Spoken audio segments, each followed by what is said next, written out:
सबसे पहले तो एक गलती ये सुधार लेना है कि कल के पाठ में अत्रायं पुरुषः स्वयं ज्योतिर्भवति यह वाक्य बृहदारण्यक उपनिषद का है और मैंने गलती से छांदोग्य उपनिषद कह दिया था, इसलिए सभी लोग इस वाक्य को बृहदारण्यक उपनिषद का समझे, छांदोग्य का नहीं।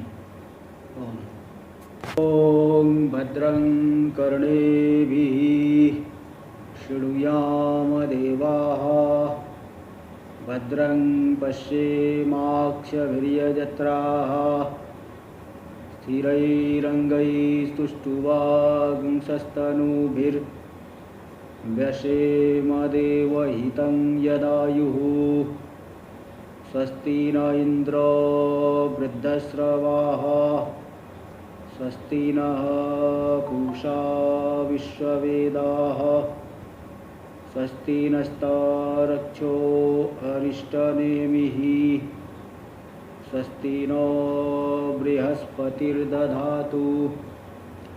ओम शांति शांति शांतिः। शंकरं शंकराचार्यं केशवं बादरायणं सूत्रभाष्य कृतौ वन्दे भगवन्तौ पुनः पुनः। ईश्वरो गुरुरात्मेति मूर्तिभेदविभागिने व्योमवद्व्याप्तदेहाय दक्षिणामूर्तये नमः। ओम शांति शांति शांतिः। अथर्ववेदीय प्रश्नोपनिषद पर हम लोग विचार कर रहे हैं। इसके चतुर्थ प्रश्न पे, जो कि प्रश्न करने वाले सौर्यायणी गार्ग्य ऋषि, और वो प्रश्न किए है पिप्पलाद, आचार्य पिप्पलाद। दधीची ऋषि के पुत्र थे आचार्य पिप्पलाद, दध्यंग अथर्वण उनके पुत्र हैं। ये भी ब्रह्मज्ञानी है, दधीची ऋषि भी ब्रह्मज्ञानी थे, भी ब्रह्मज्ञानी। तो इनसे जो वो समाधान दे रहे हैं। इसमें 5 अवान्तर प्रश्न आए, जिसमें से तृतीय प्रश्न की स्वप्न में कौन जागता है। तो मन रूपी देव, कौन मतलब स्वप्न को देखता है, तो मन रूपी देव देखता है। तो यहाँ पे आत्मा की स्वयं प्रकाश रूपता को लेकर के चर्चा चल रही थी।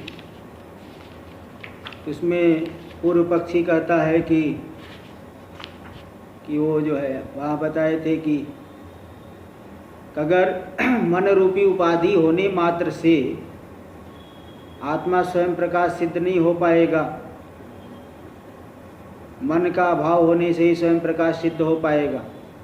तो मन का अभाव मानने पर भी तो हृदयाकाश का परिच्छेद तो रहेगा। हृदयाकाश, क्योंकि यह येषो अंतर हृदय आकाशस्तस्मिन् सेते। तो यहाँ पे हृदयाकाश का परिच्छेद कहा गया, वो परिच्छेद तो ज़्यादा भी घातक है स्वयं ज्योतिष्ठ का। तो ऐसा सिद्धांति ने कहा। इसलिए मन के होने पर भी जैसे हृदयाकाश रह गया, वैसे मन होने पर भी आत्मा की स्वयं प्रकाश रूपता में कोई बाधक नहीं है। फिर पूर्व पक्षी ने कहा ठीक है, सही बात कहते हो, लेकिन आत्मा की स्वयं प्रकाश रूपता में जितना प्रतिबंधक था, अब स्वप्नावस्था में मन नहीं है तो आधा प्रतिबंधक तो हट गया। और रही बात आधे प्रतिबंधक की, तो आधा गहरी निद्रा में जब चले जाएंगे तब भी वो हट जाएगा। तो पूरी तरह से आत्मा की स्वयं ज्योतिष्ठ रूपता का भान हो जाएगा। इसलिए आधा दोष तो हट गया, मन का अभाव मानने से आधा दोष तो हटा। यही बात आ रही थी भाष्य में द्वितीय पंक्ति पेज नंबर 57 पे। सत्यम एवं अयम दोषो, आपकी बात जो है ये दोष तब होता कि परिच्छेदक होने से स्वयं ज्योतिष्ठ तो तब बाधित होता। यद्यपि ये दोष तो है, तथापि फिर भी स्वप्ने केवलतया स्वयं ज्योतिष्ठेन अर्धम तावद अपनीतं भारस्य। स्वप्न में केवल यानी मन का अभाव होने से, आधा भार तो हट गया, है ना। तो स्वयं ज्योतिष्ठ के लिए आधा भार तो हट गया, प्रतिबंधक आधा हट गया और आधा सुषुप्ति में हट जाएगा, तो पूरी तरह से स्वयं प्रकाश रूपता सिद्ध हो जाएगी। इसलिए मन का अभाव मानना चाहिए। टीका में देख लीजिए, केवल तया का अर्थ किए थे। टीका में 5वीं पंक्ति में देख सकते हैं आप, मनसो अभावे नहीं थी। भार से मतलब प्रतिबंधक इत्यर्थ।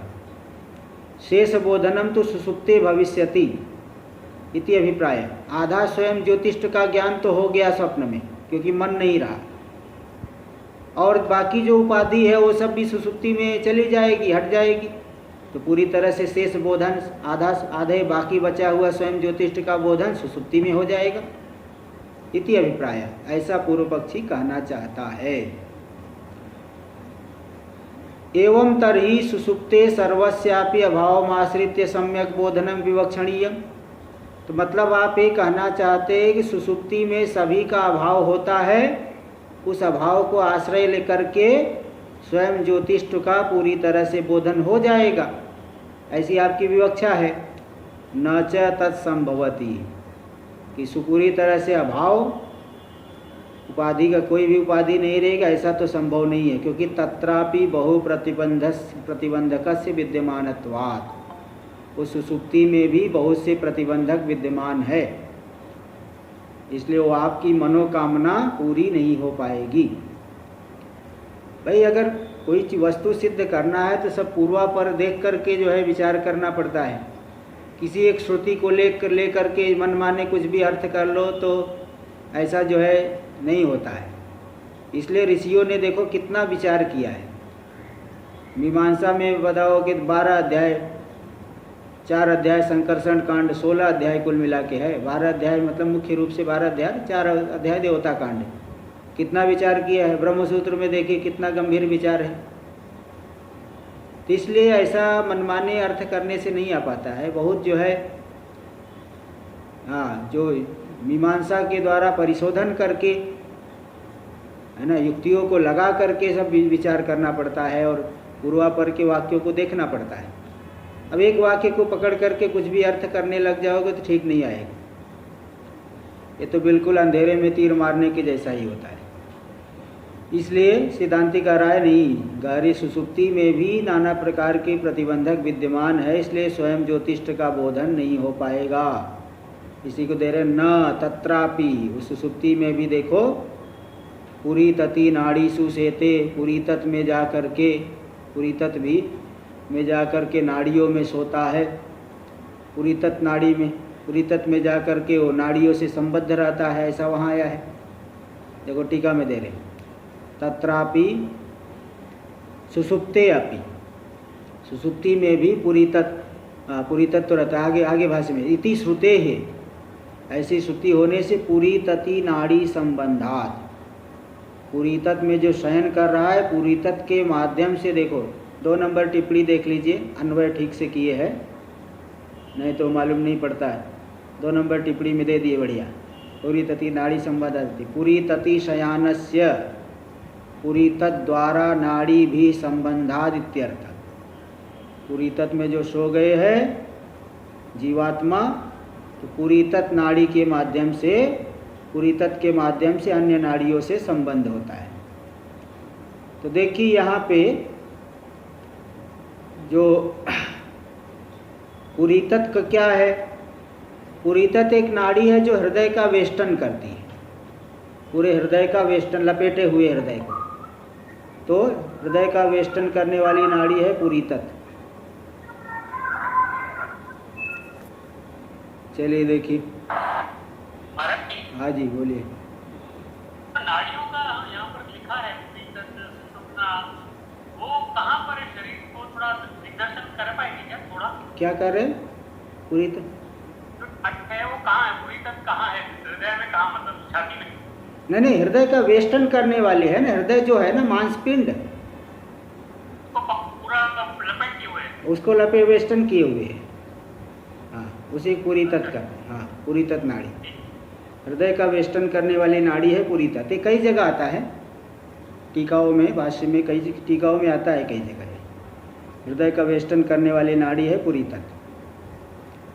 आगे देखिए, तो सुसुप्तेपि तत्रापि पुरीतति नाड़ीषु शेते, पुरीतत में शयान जो सोने वाला जीवात्मा हो पुरीतत के द्वारा नाड़ियों से संबंध होता है।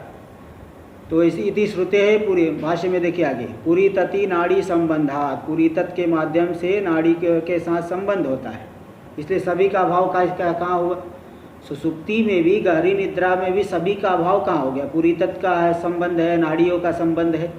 इसलिए तत्रापि पुरुषस्य स्वयं ज्योतिष्वेन अर्धभारापनयाभिप्रायो मृषैव, इसलिए जो उसका रहते स्वप्न में मन का अभाव होने से आधा भार हट गया, आधा जो है सुसुप्ति में हट जाएगा। कहाँ सुसुप्ति में हट गया? जब सुसुप्ति में भार नहीं हटा है तो आधा भार स्वप्न में कहाँ हटा है? इसलिए वो जो आपका अभिप्राय है बिल्कुल मिथ्या है। अगर सुसुप्ति दशा में सब भार हट, मतलब सब उपाधि हट जाती, तब आप कह सकते थे कि स्वप्नावस्था में आधा भार हट गया है। जब सुसुप्ति दशा में उपाधियां नहीं हटी है, आधा भार हट गया, ये कहने का क्या मतलब है? आधा भार हट गया ऐसा नहीं कह सकते। इसलिए मृषैव। टीका में देखिए आगे, टीका में तत्रापि यानी स्वप्ने भी, स्वप्न में आधा भार हटना है, हट गया, ये आपका अभिप्राय मिथ्या है। सुषुप्ते चेत सर्वभारापनय स्यात् तदा स्वप्ने अर्धभारापनयाभिप्रायो वर्णयितुम शक्यते। अगर सुषुप्ति में संपूर्ण भार हट जाता तब आप कह सकते थे कि स्वप्न में आधा भार हट गया है। न च तदस्ति, लेकिन देखो सुषुप्ति में सब भार कहाँ हटा है, सब प्रतिबंधक कहाँ हटे? पुरीतत के माध्यम से नाड़ियों से संबंध तो है, तो सभी भार कहाँ से हट गया है? अतो अत्र इति विशेषणम तदापि अनर्थकम, इसलिए मन का अभाव मानने पर भी इस अत्र यानी स्वप्न में पुरुष स्वयं प्रकाश होता है, यह विशेषण स्वप्न में ऐसा विशेषण देना तो तब भी अनर्थक हो गया। अत्रायम पुरुष स्वयं ज्योति जो श्रुति है बृहदारण्य की श्रुति है। मैंने कल गलती से छांदोग्य बता दिया था, बृहदारण्य की, यहाँ भी नंबर भी दे रहे हैं।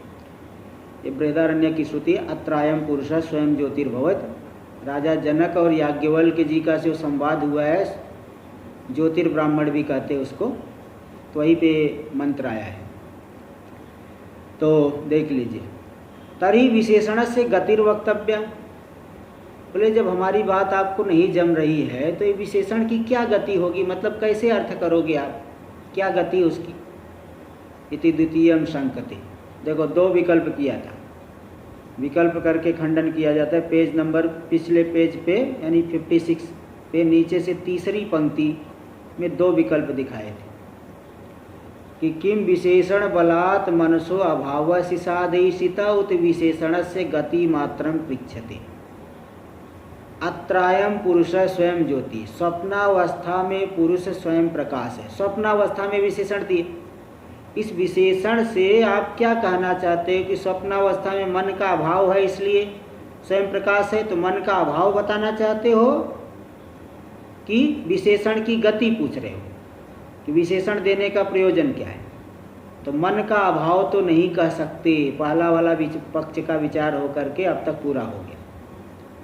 अब जो दूसरा फिर क्या, ठीक है, अच्छा दूसरा वाला विशेषण की गति पूछ रहे हो, विशेषण का मतलब क्या प्रयोजन है, फल क्या है विशेषण देने का? तो अगर ऐसी बात है तो अब बताएंगे। तो पहले पूर्व पक्षी का आ रहा है, तो द्वितीय वाले की शंका कर रहा है। कथम तर्हि अत्रायम पुरुष स्वयं ज्योतिरि इति, जब मन का अभाव नहीं मान रहे हैं, मन है स्वप्नावस्था में, तो कैसे श्रुति में कह दिया कि अत्रायम पुरुष स्वयं ज्योति, इस स्वप्नावस्था में यह पुरुष स्वयं ज्योति है, स्वयं प्रकाश है, ऐसा स्वप्नावस्था में विशेषण क्यों दिए? बृहदारण्य नंबर दे दे 4, 3, 14, दो जगह है, 4, 3, 9 और 4, 3, 14, ये दो जगह ये मंत्र आया है ज्योतिर्ब्राह्मण में। तो इसलिए ऐसा कैसे कह दिए? जब मन का भाव विवक्षित नहीं तो स्वप्नावस्था में ऐसा विशेषण क्यों दिए, इसका क्या प्रयोजन है? तब बताएंगे, सिद्धांती बता देंगे। टीका में देखिए, अत्रैष देव स्वप्ने महिमानम अनुभवत। इसी अवस्था में यह जो देव है, स्वयं प्रकाश प्रधान है मन, स्वप्नावस्था में महिमा का अनुभव करता है। ये जो अभी आया है, ये तो यही का मंत्र है, अभी 5वां मंत्र यही तो चल रहा है। इति अथर्व शाखा वाक्यार्थ कथनावसरे, ये जो अथर्ववेदी प्रश्नोपनिषद क्या मंत्र है, इस वाक्य के अर्थ के कथन का अवसर चल रहा है। और इस वाक्य के कथन के अवसर पर काण्व श्रुति गति विशेषण से गति न वक्तव्य। कारण काण्व श्रुति गति विशेषण से, काण्व श्रुति जो बृहदारण्य काण्व शाखा की है, बृहदारण्य शुक्ल यजुर्वेद की काण्व शाखा की, तो काण्व श्रुति में होने वाले विशेषण की गति नहीं पूछनी चाहिए। यहाँ तो अलग शाखा का वाक्य का विचार चल रहा है और आप बृहदारण्य वाला पूछ रहे हो कि वहाँ विशेषण की गति क्या है। गति न वक्तव्य, कहने क्या जरूरत है। प्रकृतानुपयोगात, प्रकृति विषय में उसका तो कोई उपयोग नहीं है। जिसका विचार चल रहा है उस विषय में कोई उपयोग उसका तो है नहीं, वो तो दूसरी शाखा का है। इति सिद्धांति एक देशी कश्चित मंदः संकते, तो कोई एक सिद्धांति एक देशी है, कोई मंद है।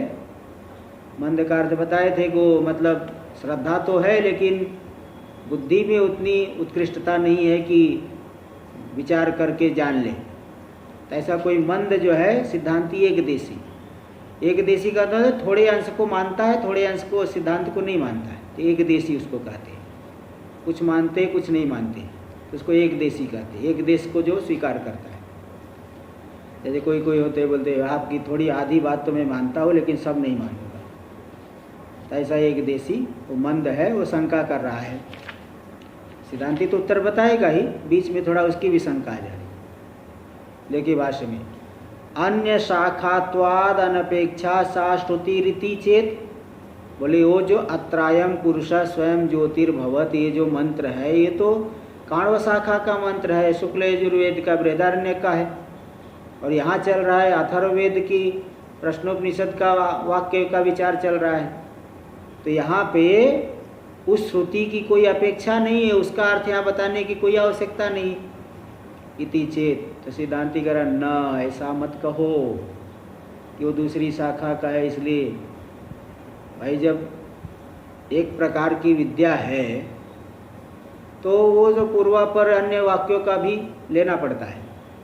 देखिए बता रहे, तो देखिए दे रहे टीका में, पहले टीका में देख लीजिए। सर्व वेदांत प्रत्यय न्यायन, देखो ये ब्रह्म सूत्र में तृतीय अध्याय का तृतीय पाद का पहला ही सूत्र है, इसलिए उस पाद को कहते गुणोपसंहार पाद। गुणों का उपसंहार वहाँ बताया गया है। मतलब वो जो तृतीय अध्याय का तृतीय पाद है, उपासनाओं को लेकर के विशेष रूप से विचार किया गया। तो उसका पहला ही सूत्र देख लीजिए, टिप्पणी में दिए है, सर्व वेदांत प्रत्ययम चोदनाद्य विशेषात, संपूर्ण वेदांतों में प्रतिमान जो उपासनाएं है, तो एक नाम वाली जितनी उपासना है ना, वो एक ही मानी जाएगी। जैसे देखिए प्रश्नोपनिषद में प्राणोपासना आई, बृहदारण्यक में आई, अन्य शाखाओं में जो प्राणोपासना आएगी, तो प्राणोपासना समाख्या एक है ना, संज्ञा एक ही है, तो एक ही उपासना है। इसलिए क्या करेंगे कि सभी वेदांतों में वो प्रतिमान जो उपासना है वो भिन्न नहीं है, क्योंकि चोदना यानी विधि आदि, वेदा उपासते, इस तरह से समाख्या यानी संज्ञा, ये सब समान है। इसलिए वो सभी शाखाओं में एक नाम वाली जितनी उपासना, अलग अलग नाम वाली नहीं कह रहे। जैसे सांडिल्य विद्या है, अब प्राण विद्या और सांडिल्य विद्या दोनों एक तो नहीं माना जा सकता, किंतु प्राणोपासना जितनी भी शाखाओं में है वेद में, सब एक ही है। इसलिए कुछ गुण यहाँ बताए गए, कुछ वहाँ बताए गए हैं, तो दूसरे जगह का वहाँ दूसरी जगह पे ले जा करके मतलब गुणों का मेलन कर लेना चाहिए। कुछ गुण यहाँ है, कुछ वहाँ है, कुछ यहाँ कम है, कुछ वहाँ कम है। यहाँ जितने ज़्यादा गुण है इसको वहाँ पे भी ले जा करके चिंतन के लिए वो इन गुणों को वहाँ पे ले जाना पड़ेगा। जैसे यहाँ पे जितने गुण है कुछ कम बताए हैं, तो हम जो है बृहदारण्यक से ला करके और अथवा अन्य शाखाओं में जो प्राणोपासना है उन गुणों को ला करके पूरा मिला करके चिंतन करना है। इसलिए गुणोपसंहार न्याय कि गुणों का उपसंहार अन्य शाखाओं में भी जो है। इसी प्रकार जो शुद्ध ब्रह्म के जो विशेषण है, आनंद आदय प्रधान से, ऐसा सूत्र आता है। अब हर एक वाक्य में हर एक प्रकार से विशेषण दे करके शुद्ध रूप नहीं बताया गया है, इसलिए दूसरी जगह से भी निर्गुण विद्या में भी दूसरे जगह के वाक्यों को भी ला करके पूरा मेलन विशेषणों को मिला करके आत्मा का शुद्ध स्वरूप का हमें विचार करना है। निर्गुण विद्या में भी जैसे कहीं कह दिया सत्यम ज्ञानम अनंतम ब्रह्म, कहीं निर्गुणम निष्क्रियम शांतम, कहीं अन्य प्रकार से कहा है। तो उन सभी को मिला करके हमें चिंतन करना है, जितना हो सके वो सब मिला करके विचार करना है, आत्मा का शुद्ध स्वरूप जानना है। तो इस तरह से वहाँ गुणोपसंहार न्याय उसको बोलते हैं, इसको ये जो अधिकरण है।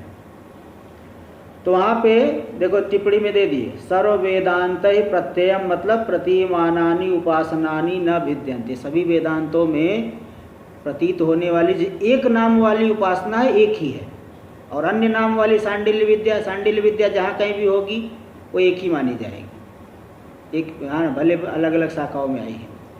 और ऐसे ही अन्य जितनी विद्याएं हैं, धार विद्या है, धार विद्या वो अलग ही है, एक ही मानी जाए चाहे कितनी भी शाखाओं में आए। तो बोले क्यों भिन्न क्यों नहीं? क्योंकि कुतः चेदनाद्य विशेषा, चोदनानी विधि आदि समान है। क्योंकि यो है ज्येष्ठम च श्रेष्ठम च प्राणं वेद इत्यादि चोदना या विधे, ये जो विधि है छांदोग्य उपनिषद में भी और बृहदारण्यक में भी, वाजसनेय में भी, बृहदारण्यक में भी समान ही। ये भी यहाँ का भी ले लेना, यहाँ की भी प्राणोपासना। इसलिए सब गुणों को मेलन करके हमें उपासक को चिंतन करना पड़ेगा। तो छंदोगा नाम वाजसनेय नाम च अविशिष्टत्वाद, अविशिष्ट मतलब समान रूप से ही। अशिष्टम तत्रैव द्रष्टव्यम, और बहुत विचार है, इसलिए बाकी बातों को वही आप देख लेना ब्रह्मसूत्र में। तो इति अयम उपासना विषय भी न्याय सर्व वेदांत विषय अवतरत। तो उपासना विषयक जो युक्ति है, निर्गुण वाले में भी यही युक्ति लगाना कि कहीं जो है कुछ सत्यम ज्ञानम अनंतम ब्रह्म कहा है, कहीं निर्गुणम निष्क्रियम शांतम कहा है। तो सबको मिला करके जितना हो सके चिंतन करना है। ऐसा नहीं कि इधर वाले छोड़ दिए उधर, तो मतलब शुद्ध रूप हमें मालूम ही नहीं पड़ेगा। नहीं, अलग अलग शंका का निवारण करने के लिए अलग अलग विशेषण दिए हैं, तो उन सबको मिला करके जो है हमें चिंतन करना है। ये न्याय सर्व वेदांत विषय अवतर देखो दे दिए ना, ये जो उपासना विषय की युक्ति न्याय है, युक्ति है, सर्व वेदांत विषय में इसका अवतार होता है, मतलब इस युक्ति का उपयोग होता है। ऐसा नहीं समझना केवल उपासना के लिए है। तो वही बात बता रहे टीका में, सर्व वेदांत प्रत्यय न्यायेन अथर्वश्रुत्य विरोधेन, सर्व वेदांत प्रत्यय उस न्याय से। अब निर्गुण विद्या वाली बात आ रही है, तो जो अथर्व श्रुति, अभी ये ब्रदर अथर्व श्रुति यहाँ मतलब जो हम प्रश्नोपनिषद का विचार कर रहे हैं, ये अथर्व श्रुति है। इसके अविरोधेन, इस श्रुति के साथ विरोध नहीं हो, इस प्रकार से जो है हमें बृहदारण्य का अर्थ करना पड़ेगा, क्योंकि वहाँ इसी प्रकार की स्वप्न के विषय में श्रुति आई है। इसलिए अथर्व श्रुत्य विरोधेन एक वाक्यतया श्रुत्यर्थस्य वर्णनीयत्वात्। बृहदारण्यक में भी स्वप्न विषयक श्रुति आई है, उस श्रुति का वर्णन किस तरह से करना है? बोले इस तरह से करिए कि जिससे कि अथर्व वेद वाली श्रुति के साथ कोई विरोध ना हो। तो मतलब सामंजस्य बैठा करके ही आपको वर्णन करना है श्रुति का अर्थ। इसलिए तदा विरोधोपि वक्तव्य, इसलिए इसके साथ, इस श्रुति के साथ उसका विरोध न हो, अथवा उस श्रुति के साथ इसका विरोध न हो, ये भी आपको बताना पड़ेगा। नहीं तो यहाँ कुछ अर्थ कर दिए, वहाँ विपरीत अर्थ आ रहा है, तो ये विरोध होगा तो ठीक अर्थ नहीं माना जाएगा। इसलिए तदा विरोधोपि वक्तव्य, अन्य श्रुति के साथ अविरोध भी कहना चाहिए थी पूर्ववादी आह। तो जब एक देशी ने कहा कि उस बृहदारण्य की चर्चा यहाँ क्यों कर रहे हो, तो पूर्व पक्षी डांट दिया उसको, अरे ऐसा कैसे बोल रहे हो, वहाँ भी अपेक्षा तो होगी। देखो पूर्व पक्षी एक देशी को डांट रहा है, पूर्ववादी कह रहा है ना ऐसा मत बोलो, अर्थैकत्वस्य इष्टत्वात्, अर्थ की एकता तो इष्ट है, समान विषय वाली श्रुतियाँ है तो जब वहाँ जैसा अर्थ है यहाँ भी वैसा ही अर्थ करना पड़ेगा। अर्थ की समानता अभिष्ट है। क्यों? क्योंकि एको ही आत्मा सर्व वेदांता नाम अर्थो। सभी वेदांतों में एक ही आत्मा जो है प्रतिपादित हुआ है। विजिज्ञापयिषितो बुभुत्सितश्च, सभी वेदांतों में विजिज्ञापन कराए जाने का विषय, जिसको वेदांतों के द्वारा विजिज्ञापन कराया जा रहा है, बोध कराया जा रहा है, तो सभी वेदांतों में एक ही आत्मा, जो सभी वेदांतों का अर्थ विजिज्ञापयिषितो बुभुत्सितश्च।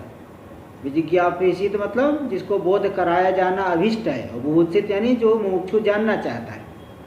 मुमुक्षु के द्वारा एक ही आत्मा बुभुत्सित है, यानी जानने की इच्छा का विषय है, और जो बताने वाले हैं उनके द्वारा एक ही आत्मा विजिज्ञापयिषित है, यानी वो एक ही आत्मा को बताना चाहते हैं। तो सभी वेदांतों में एक ही आत्मा रूपी अर्थ बताया जाना और उसको जानना, यानी जो बताने वाले वो बताएंगे वेद भगवान एक ही आत्मा को बता रहे हैं, और मुमुक्षु के द्वारा एक ही आत्मा बुभुत्सित यानी जानना चाहते हैं। आत्मा अनेक रस हो जाएगा, फिर मुक्ति कैसे होगी? अनेक प्रकार की आत्मा है, इसलिए एक रस आत्मा। तस्माद् युक्ता स्वप्ने आत्मना स्वयं ज्योतिष्ठत्वोपपत्तिर्वक्तुम।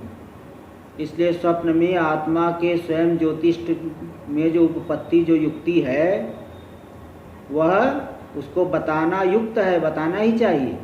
क्यों? क्योंकि श्रुतेर यथार्थ तत्व प्रकाशकत्वात्, श्रुति जो है यथार्थ तत्व को प्रकाशन कर रही है, ठीक ठीक अर्थ को बता रही है। इसलिए जो है स्वप्न में आत्मा के स्वयं ज्योतिष तत्व की सिद्धि करनी पड़ेगी आपको। ऐसे नहीं कि कुछ भी करके बोल के चले जाओगे, इसको ठीक ठीक बताना पड़ेगा। टीका में देखिए, तर्हि काण्व श्रुतिर अर्थाभावा त्यज्यता। बोले फिर जो है अगर सभी वेदांतों के एक ही अर्थ अभिष्ट है, तो यहाँ तो थोड़ा काण्व श्रुति का अलग अर्थ मालूम पड़ रहा है, इसलिए काण्व श्रुति को व्यर्थ मान लो, उसका अर्थ नहीं होने से उसको छोड़ दो। अर्थाभावा त्यज्यता, अतः बोले नहीं, ऐसा नहीं, श्रुति तो यथार्थ तत्व का प्रकाशन करती है, इसलिए स्वप्न में आत्मा के स्वयं ज्योतिष में युक्ति को बताना चाहिए। ऐसा नहीं कि किसी का अर्थ नहीं, पूरा वेद जो है एक अक्षर भी निरर्थक नहीं है। मीमांसक लोग ऐसा मानते हैं। देखो दे रहे आगे, स्वाध्यायो अध्येतव्य इति अध्ययन विधेर। स्वाध्याय अध्येतव्य जो विधि, अध्ययन विधि आई है, मीमांसा पढ़ने वाले अभी देखो ये सब बहुत चीज़, ये सब विचार आता है कि टीकाओं को लगाना है तो मीमांसा आदि भी थोड़ा विचार जानना जरूरी रहता है। तो स्वाध्याय अध्येतव्य अध्ययन विधि है। इस स्वाध्याय का अर्थ होता है स्वस्य अध्याय इति स्वाध्याय। अध्याय का अर्थ होता है शाखा, अधीयते इति अध्याय यानी शाखा, अपनी शाखा। अपनी शाखा का अध्ययन सभी को करना चाहिए। सब लोग अपनी अपनी शाखा का अध्ययन करेंगे तो 1180 जो शाखाएँ हैं सभी पढ़ी जाएंगी। तब तो मतलब कम से कम अपनी शाखा का अध्ययन करना है। अधिक कर लो तो और अच्छी बात है, अधिक कर लो तो और अच्छी बात है, लेकिन कम से कम अपनी शाखा का अध्ययन करना है। तो ये जो अध्ययन विधि है, क्या निरर्थक, जिसका कोई अर्थ नहीं, ऐसे वेद वाक्यों के अध्ययन का विधान कर रही है? निरर्थक का जो है नहीं विधान कर रही, सार्थक होगा तभी विधान कर रही। इति अध्ययन विधि अर्थावबोध फलकत्वात्। यह जो अध्ययन विधि अर्थ के ज्ञान रूपी फल वाली है, क्योंकि अध्ययन विधि से कोई भी अधिकारी पुरुष अध्ययन करके फिर उस कर्मों का अनुष्ठान करेगा, तभी श्रेय की प्राप्ति होगी। इसलिए अर्थ ज्ञान फल वाली है अध्ययन विधि। तो निरर्थक होगा तो अर्थ ज्ञान होगा क्या? इसलिए तुल्यम च सांप्रदायिकम इति न्यायच, और एक सूत्र है तुल्यम च सांप्रदायिकम, जैमिनी सूत्र है, उसमें बताया है कि जो है सांप्रदायिक मतलब गुरु परंपरा से प्राप्त जो भी है वेद वाक्य का अध्ययन, उसमें से कोई भी वाक्य निरर्थक नहीं है। चाहे मंत्र हो, विधि तो है ही, विधि तो विधान कर रही, मुख्य तो है विधि, इसलिए 5 भाग बताए जो मीमांसा में, वे विधि, मंत्र, निषेध, अर्थवाद, नामधेय। तो विधि तो सार्थक है ही, मंत्र भी जो है द्रव्य देवता का प्रकाशन करके सार्थक हो रहे हैं। नामधेय भी याग का नाम रूप से विधि के साथ एक वाक्यता करेंगे। अर्थवाद विधि की स्तुति करके अथवा अन्य की निंदा करके चरितार्थ होती है, विधि के साथ एक वाक्यता करेगी। निषेध जो है निषेध विधि, अनिष्ट फलक जो है कर्म है उससे निषिद्ध, उसका जो है उससे पुरुष को हटा करके चरितार्थ हो रही है। तो मतलब एक भी वाक्य, एक भी अक्षर वेद का निरर्थक नहीं है। देखो वही बता रहे, तुल्यम च सांप्रदायिकम इति न्यायाच अक्षर मात्रस्यापि अनर्थक्या योगात्। एक अक्षर भी अनर्थक नहीं हो सकता। देखो मीमांसक लोग कैसा मानते हैं, क्या यहाँ तो आपको भाष्य में कहीं कहीं मिलेगा कि वह शब्दों अनर्थक निपाता है, कोई अव्यय को बोल देते भगवान भाष्यकार के अनर्थक है, इसमें ज़रूरत नहीं। लेकिन मीमांसक लोग एक अक्षर को भी निरर्थक नहीं मानते। तो बताओ, अब बृहदारण्यक श्रुति का अलग अर्थ मालूम पड़ रहा है, इसका अलग अर्थ मालूम पड़ रहा है, तो दोनों में सामंजस्य दिखाना ही पड़ेगा। ऐसा नहीं कह सकते कि बृहदारण्यक श्रुति अनर्थक है, निरर्थक है, इसलिए उसको छोड़ दो। सामंजस्य आपको दोनों श्रुतियों के सामंजस्य बैठाना पड़ेगा, क्योंकि समान अर्थ का प्रतिपादन, मतलब स्वप्न के विषय में दोनों कथन कर रही हैं, इसलिए दोनों के अर्थ का सामंजस्य आपको बैठाना पड़ेगा। ये नहीं कह सकते कि वह व्यर्थ है श्रुति। एवं एक देशिनी दूषिते, तो जब इस तरह से एक देशी को दूषण कर दिया पूर्व पक्षी ने, तो सिद्धांती अब आ रहा है। सिद्धांती उत्तरमाह, सिद्धांती उत्तर दे रहा, हम बताते हैं। एवं तरी शृणु श्रुत्यर्थम, यदि सुनना ही चाहते श्रुति के वास्तविक अर्थ को तो सुनो तुम, लेकिन सुनने के पहले एक चीज़ जो है गांठ मार के रख लो। कई चीज़ें जो है बोलते हैं बहुत लाभदायक युक्ति, एक चीज़ को तो गांठ मार के बैठो। क्या? हित्वा सर्वम अभिमानम नत्वाभिमानेन वर्ष शतेनापि श्रुत्यर्थो ज्ञातुम शक्यते। संपूर्ण अभिमानों को छोड़ करके सुनो।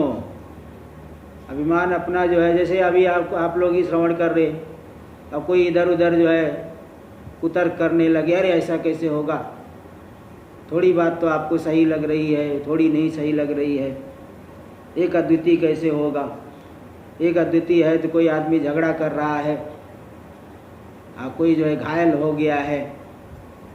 अब वहाँ क्या हम ये भावना करेंगे कि अद्वितीय तत्व है? इस तरह से भी कई शंका करते हैं, कहीं भी किसी भी ऐसे कैसे एक अद्वितीय कैसे मान ले।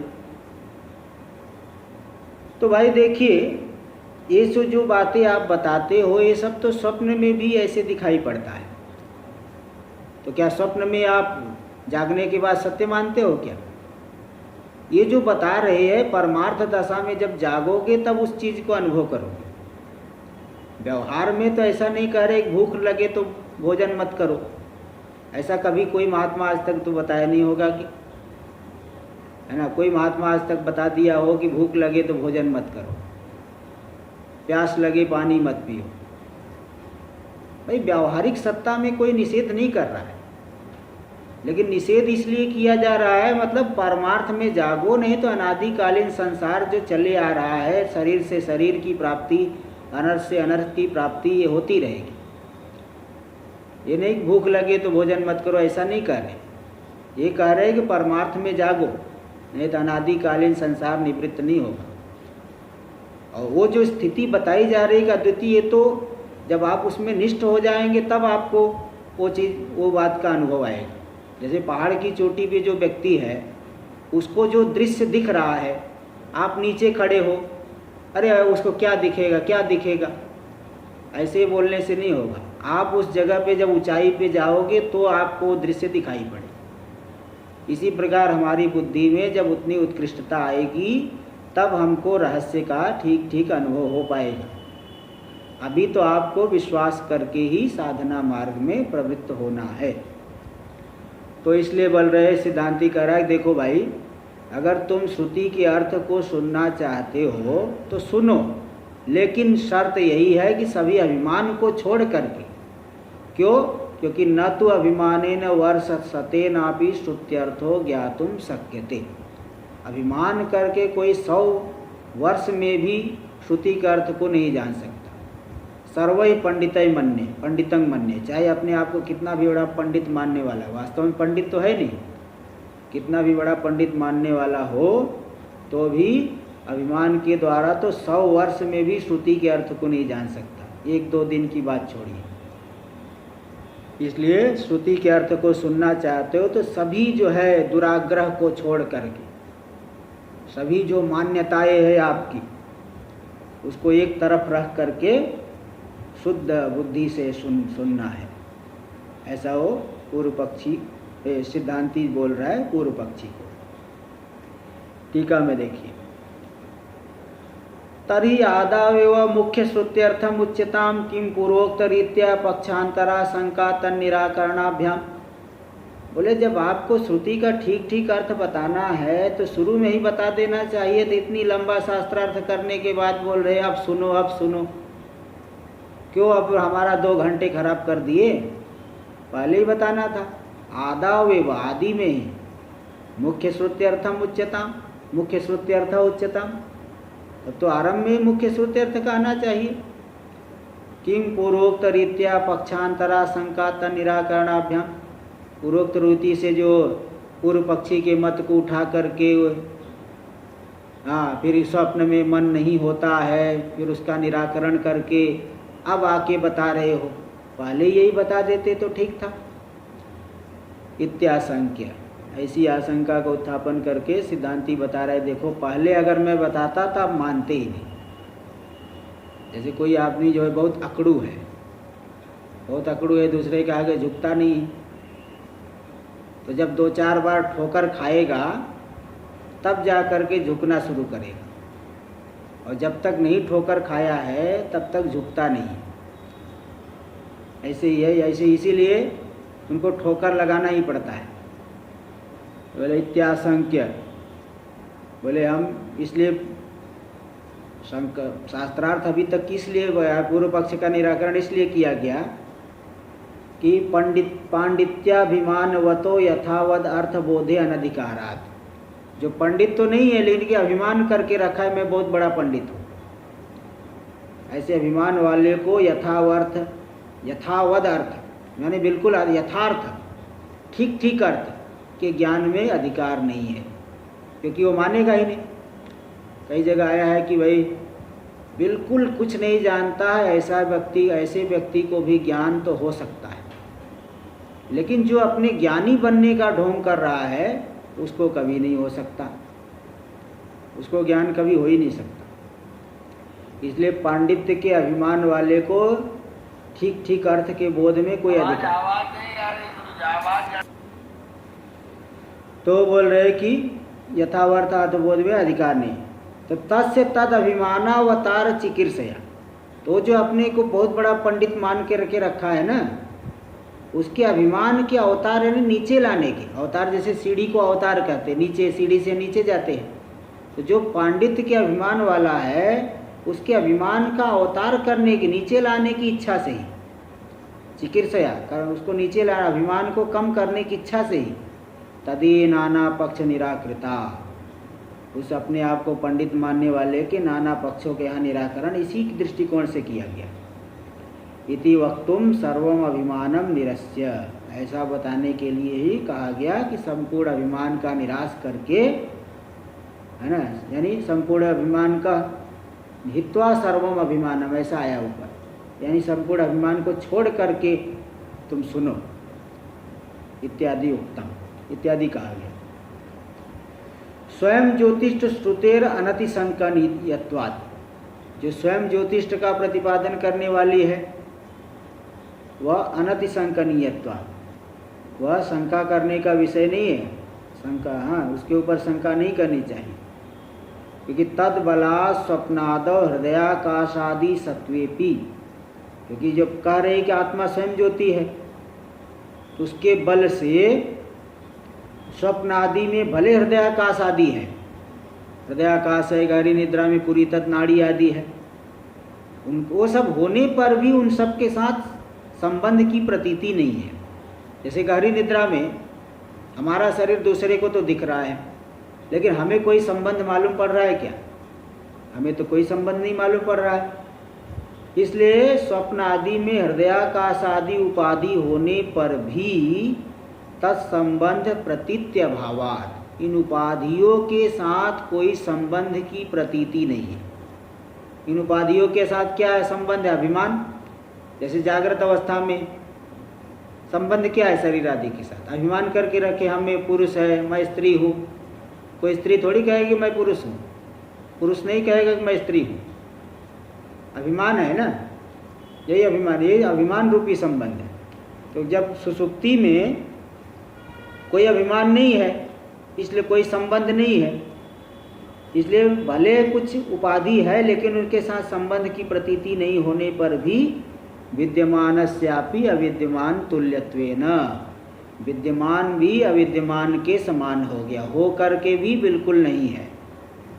इसलिए आत्मनः केवलत्वात्, आत्मा तो केवल रह गया, किसी भी उपाधि की प्रतीति नहीं है।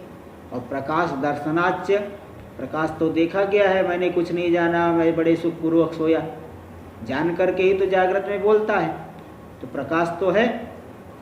इसलिए स्वयं ज्योतिष्ठम, आत्मा स्वयं प्रकाश है, ये सिद्ध हो गया। इति बोधनीयम, ऐसा इस प्रकार से स्वयं ज्योतिष्ठ का बोध कराना है। मनसो अभाववादिनापि, जो मन के अभाव को कह रहा है उसको भी इसी प्रकार से स्वयं ज्योतिष्ठ बताना पड़ेगा।